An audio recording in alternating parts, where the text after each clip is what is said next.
we are at Willoughby's talking to Ken Edwards from Panasonic about the very hot, very desirable GF1 camera. It's a DSLR?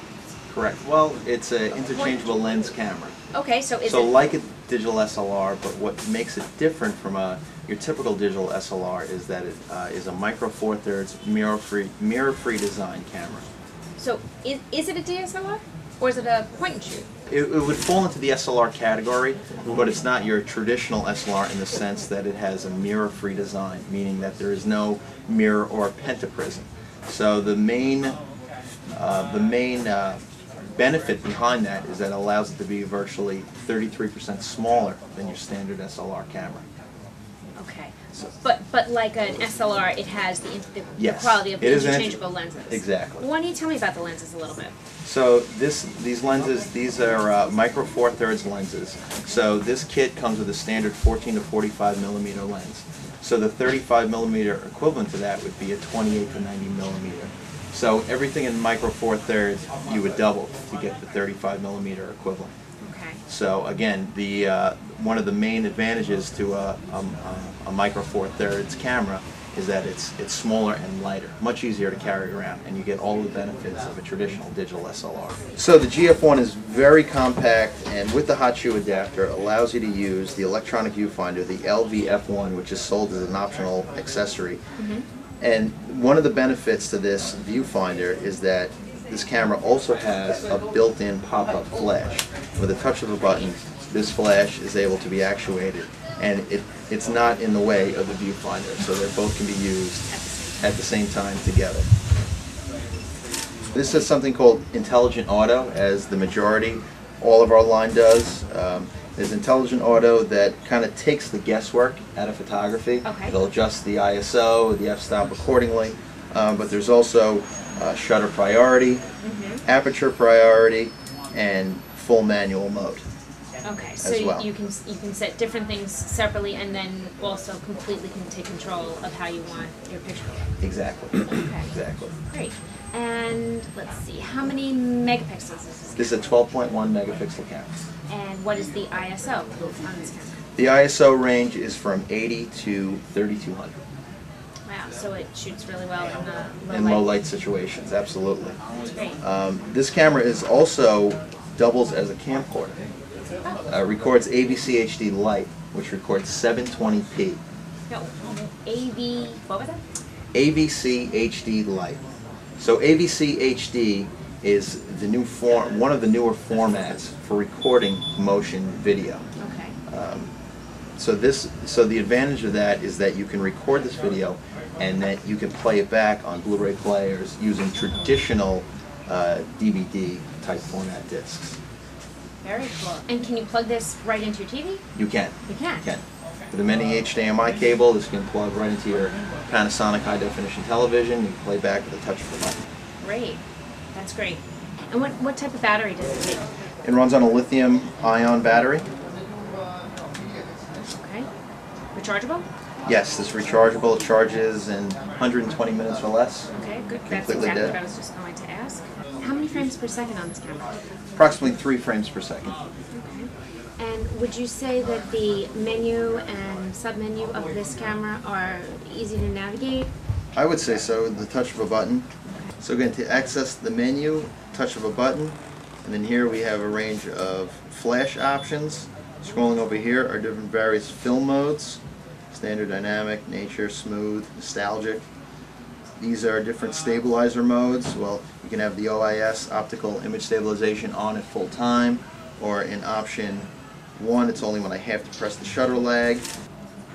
These are different various video modes, and again, we can record in JPEG.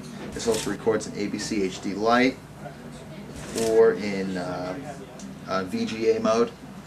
Different aspect ratios that I could choose here: 16:9, so your images will look great on your big screen, flat screen TV. 1:1, 4/3, traditional, 3:2, and again 16:9.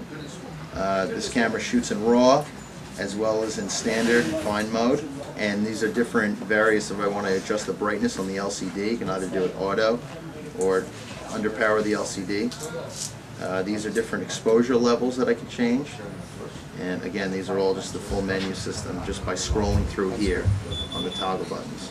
Yeah, it seems very simple. What is the intelligent scene selector?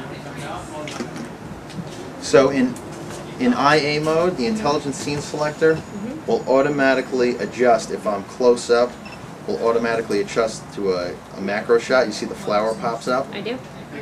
Or if I do a distant shot, kind of hard to see, it'll change to a landscaping.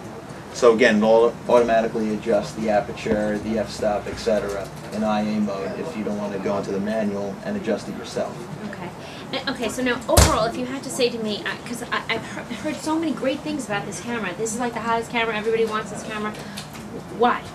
Why does everybody have to have this camera? I would say that the camera, the size and what this camera can do, the speed, the built-in pop-up flash, the hot shoe, the array of lenses that could be attached onto this. It's lightweight, it's easy to carry around. It's really a very high performance, overall great performing interchangeable lens camera. And it's our latest one. Great. Well, thank you so much. Thank you. Thanks.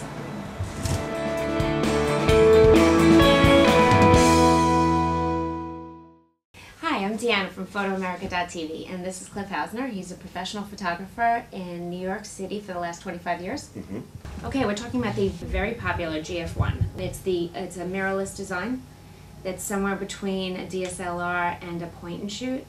It is about 30% smaller than a DSLR, but it is the sensor is 9 times larger than a point-and-shoot. So it's bigger. The body itself is bigger than a point-and-shoot, but it is considerably smaller than a DSLR still. However, it does have interchangeable lenses, so it gives you that flexibility of changing lenses and shooting more like a DSLR, where you have the option of being more professional, right? And not so much like just a typical point-and-shoot user. I have a good friend of mine who is a digital tech, meaning he digital techs for very, very expensive cameras and using very expensive cameras, and he absolutely loves this camera. It really does have a feel, very retro feel in terms of the way the camera is set up, similar to what I might be used to in cameras I've used previously. I do like the feel of it. I love the weight of it.